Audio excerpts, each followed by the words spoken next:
ang teknolohiya, kaibigan o kaaway ng kabataan. Minamahal kong mga tagapakinig, sa mundo natin ngayon, tila hindi na tayo mabubuhay ng walang teknolohiya. Isang pindot sa cellphone, may sagot na agad sa mga tanong. Isang swipe sa social media, alam na natin ang mangyayari sa iba't ibang sulok ng mundo. Ngunit sa gitna ng kaginhawaan dulot nito, natanong na ba natin ang ating sarili? Tayo ba ang gumagamit ng teknolohiya o tayo ang ginagamit nito? Ang mabilis na pag-unlad ng teknolohiya ay may dalawang muka.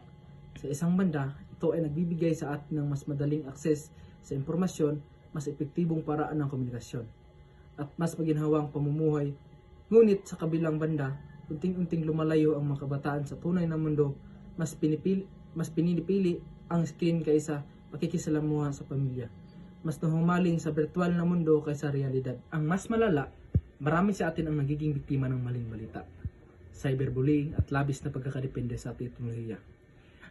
Nawawala ang kakayahang mag-isip ng malalim, humina ang ating atensyon, at unting-unting nasisira ang ating mental at pisikal na kalusugan.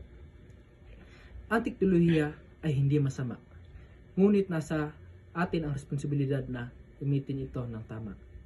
Bilang kabataan, dapat tayong magiging mapanuri at disiplinado sa paggamit nito.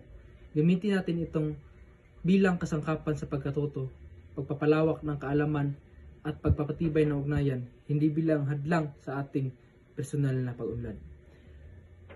Ang hinaharap ng ating henerasyon ay nakasalalay sa ating mga kamay. Hindi natin maaaring ipagwalang bahala ang kapangyarihan ng teknolohiya.